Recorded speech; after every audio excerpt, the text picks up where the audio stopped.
Good morning. I'm Epstein, and here we are with your morning flash update. And this update is for Thursday, and we're at the 20th of February. And you know what today is? 30 days, basically, since we had the inauguration of President Trump. So it's his 1 month anniversary. And as a whole, the stock market's been up on that. Interest rates have fallen almost each week since he's been in office. So not a bad beginning. That's about all that I can say on that. As we take a look, you're up a little bit in the energies, but you're starting to break, and getting that break is, as I said, you look ahead in the weather forecast, and 40 degrees most of the week next week in Chicago.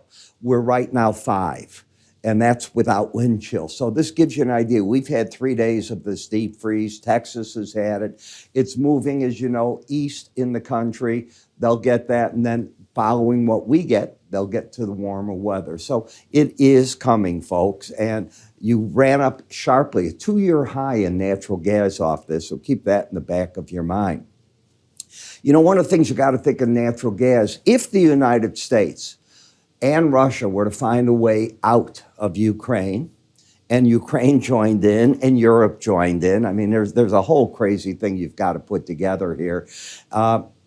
Would that be bullish or bearish, nat gas? I would think it's bearish, because now the U.S. that is sending all that to Europe, wouldn't it be replaced with some Russian? I would think so. So we're going to see how this all works out, but you got to start thinking about that. Maybe before I get into all the different market parts, because there is a lot to talk about. You got the Philly Fed Business Activity Index. Now, they expected it up 13. It's up 18. The prior month was up 44.3. So it's not the burst we had, but it's still very, very good.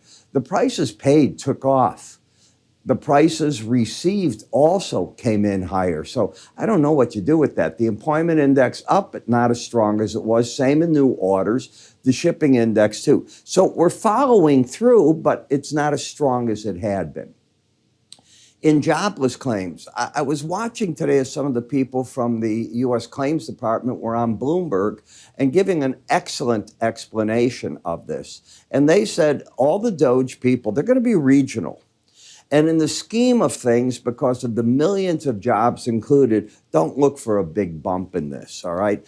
Pay attention to the regions. That's where you can see in Washington, D.C., Virginia, areas like that, what's going on and what the local areas are looking like. Very good explanation. You were up 5,000 today to 219. They expected up 2, and you gained a little bit more in the jobless. Okay, I'd expect to see some of that.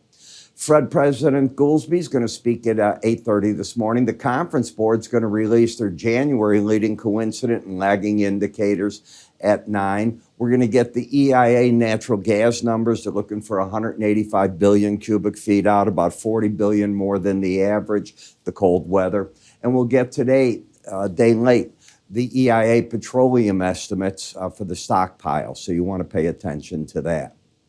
Now, one of the things we had on this morning was Scott Bessent, our Treasury Secretary, was on Bloomberg early this morning. I think it was 6 in the morning. I know I was up watching it. I get up 4. And I write about it and all the things he said. It was very fascinating, and the questions were great. What's this going to do? What's that going to do? What about DOGE? What about the president? And you hear a lot, and I give you everything in my written report today.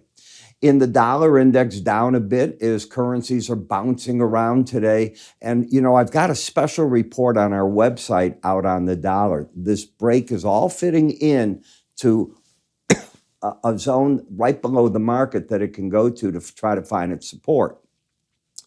As I look at the grain markets, they're in the green this morning. I think you can see that. Bonds and notes also a bit in the green right now as the market is studying what goes on. There was a question thrown to our Treasury Secretary Bessent that I tried to cover the other day. What if you repriced gold from the Brent Woods price of $42.20 an ounce? That's $42.20 to today's market price of $3,000. He certainly dodged the question. He gave assurances that, contrary to what you always read, that the U.S. gold is there. I don't know, none of us have ever seen it, but we will see. We'll see if Musk can go see it. I don't know if they'll allow him to or not. You know, it's like a national secret. I don't know what that means one way or the other.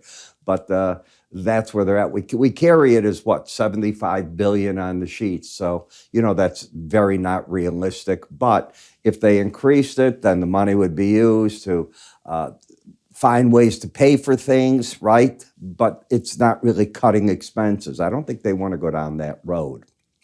I want to remind you, as I just said, that I do have that special report out on the currency. It's a follow-up in this case. And I'll do something different on my next one. I don't know if I'll get one out next week or the week after. But to make a long story short, I think the dollar can fall right here. You'll see why I think that can happen. I don't think it's going to be a long campaign. It could be, though. There's a key number it can't afford to take out if that market's going to hold up. I give you price count information. I give you seasonality with the report. We cover UUP and the futures market, so you get to look at it all that way. Just go to iraepstein.com. It's there as you just look at the top left. It's in bright green. Just give a click and away you go. Or you can move your cursor up here, and that'll take you right to it. You'll see an icon. I'm Ira. I'll see you at the end of the day with our market wrap-ups. Have a great trading day.